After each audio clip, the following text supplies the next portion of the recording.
ചാത്തന്നൂരും കഴക്കൂട്ടവും പാലക്കാടും വിജയിക്കുമെന്ന് കരുതിയിരുന്ന ബി.ജെ.പിക്കാണ് വോട്ടെടുപ്പ് ദിനത്തിന്റെ അവസാനം അടിപതറി വീണിരിക്കുന്നത്. കേരളത്തിൽ ഒരു കാലത്തും തിരിച്ചു വരാൻ കഴിയാത്ത രീതിയിൽ പ്രതിസന്ധിയിലേക്ക് ഈ തെരഞ്ഞെടുപ്പ് കഴിയുന്നതോടുകൂടി ബി.ജെ.പി കടന്നു കഴിഞ്ഞു പോകുമെന്നുള്ളതാണ്.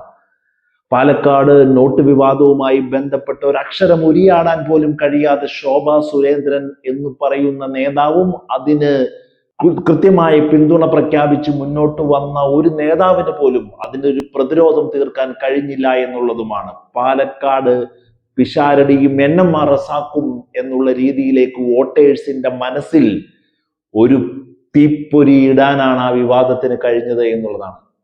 പ്രത്യക്ഷത്തിൽ നിന്ന് അപ്രത്യക്ഷമായി പോകുന്ന രീതിയിലേക്ക് ബി.ജെ.പി പാലക്കാട് മാറിയിട്ടുണ്ടെങ്കിൽ നോട്ട് വിവാദത്തിൽ ഒരംശം പോലും സത്യസന്ധത കാണിക്കാനോ അതിനെ പ്രതിരോധിക്കാനോ ബി.ജെ.പി നേതൃത്വത്തിന് കേന്ദ്ര ഘടകത്തിനും ശോഭാ സുരേന്ദ്രനും ഒന്നും കഴിഞ്ഞില്ല എന്ന് പറയാതെ വയ്യ. കഴക്കൂട്ടത്തും നേമത്തും വലിയ രീതിയിൽ വിജയമുണ്ടാക്കുമെന്ന് കടന്നു കഴിഞ്ഞു പോകുന്ന ഒരവസ്ഥയിലേക്ക് കൂടി ബി.ജെ.പി മാറ്റപ്പെടുന്നു എന്നുള്ളതാണ്.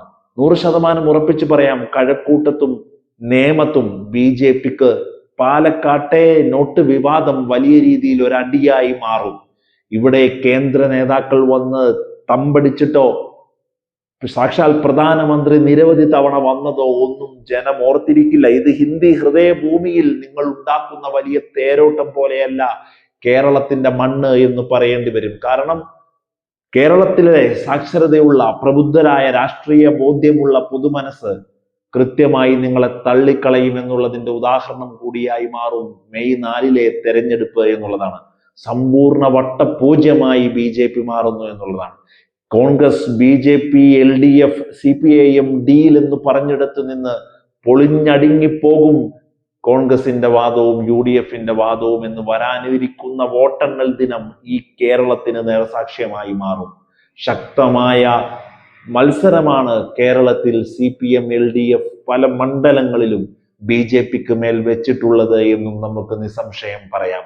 ഒരു കാര്യം ഉറപ്പാണ്, പാലക്കാട്ടെ നോട്ട് വിവാദം പാലക്കാട് മാത്രമല്ല, ചാത്തന്നൂരും നേമത്തും കഴക്കൂട്ടത്തും എവിടെയൊക്കെയാണോ ബി.ജെ.പി A ക്ലാസ് മണ്ഡലങ്ങളായി 2026 നിയമസഭാ തെരഞ്ഞെടുപ്പിൽ അവതരിപ്പിച്ചത് അത് മുഴുവനും പിന്നോട്ടോടിപ്പോകുമെന്നുള്ളതിൽ ഒരു സംശയവും വേണ്ട.